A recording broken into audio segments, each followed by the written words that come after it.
got so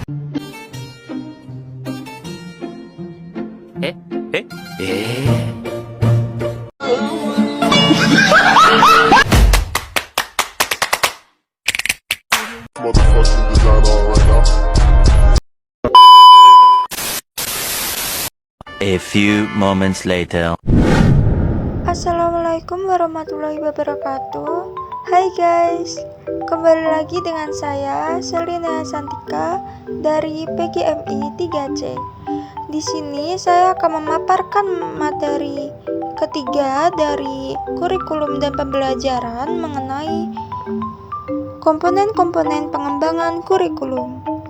Materi ini mencangkup tentang kurikulum sebagai sistem, komponen tujuan, komponen materi, komponen strategi, dan komponen evaluasi. Langsung saja yang pertama, yaitu kurikulum sebagai sistem.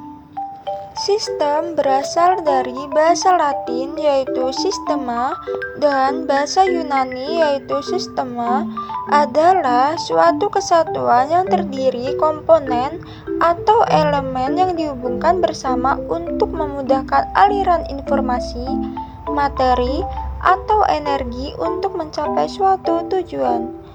Kurikulum dapat dikatakan sebagai suatu sistem karena kurikulum memiliki tujuan yang satu dan memiliki komponen-komponen yang saling berkaitan satu dengan yang lainnya seperti sistem. Sistem adalah suatu kesatuan sejumlah elemen seperti objek, manusia, kegiatan, informasi, dan sebagainya yang terkait dalam proses atau struktur dan dianggap berfungsi sebagai satu kesatuan organisasi dalam mencapai satu tujuan.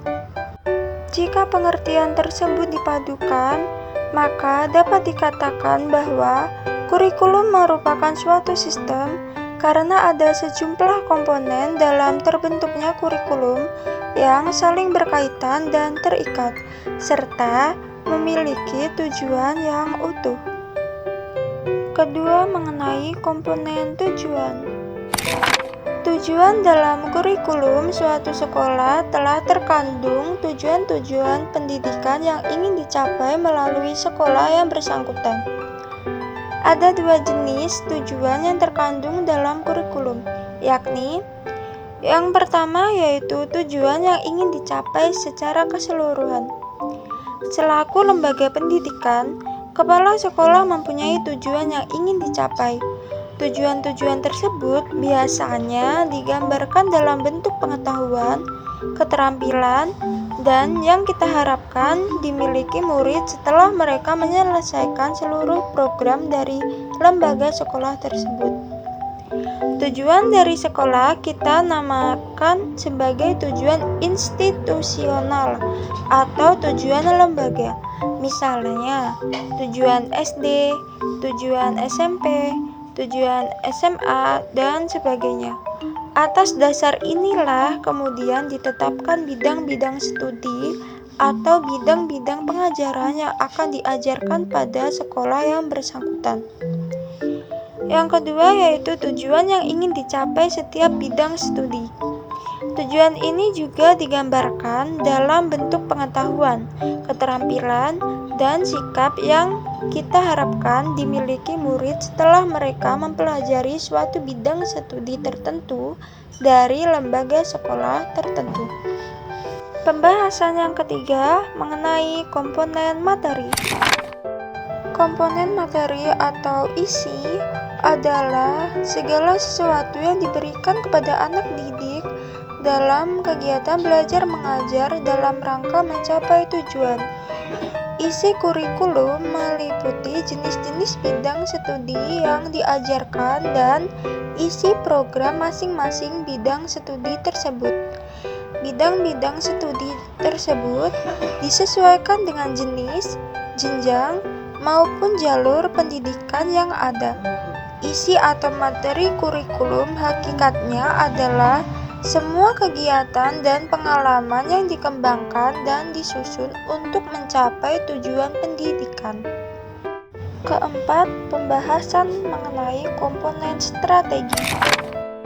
Strategi pelaksanaan kurikulum berhubungan dengan bagaimana kurikulum itu dilaksanakan di sekolah.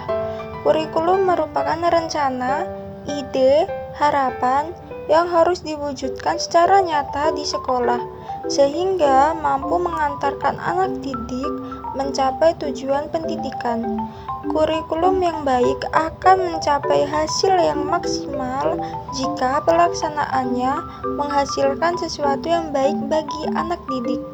Komponen strategi pelaksanaan kurikulum meliputi pengajaran, penilaian, bimbingan, dan penyuluhan pengaturan kegiatan sekolah. Pembahasan yang terakhir yaitu mengenai komponen evaluasi. Komponen evaluasi merupakan komponen untuk melihat efektivitas pencapaian tujuan. Konteks kurikulum evaluasi dapat berfungsi untuk mengetahui apakah tujuan yang telah ditetapkan telah tercapai atau belum. Juga digunakan sebagai umpan balik dalam perbaikan strategi yang ditetapkan. Evaluasi merupakan salah satu komponen kurikulum. Dengan evaluasi, dapat diperoleh informasi yang akurat tentang penyelenggaraan pembelajaran, keberhasilan siswa, guru, dan proses pembelajaran itu sendiri. Berdasarkan hasil evaluasi, dapat dibuat keputusan kurikulum itu sendiri, pembelajaran, kesulitan, dan upaya bimbingan yang diperlukan. Itu tadi pemaparan singkat mengenai materi komponen-komponen pengembangan kurikulum. Apabila ada salah kata, saya mohon maaf. Wassalamualaikum warahmatullahi wabarakatuh.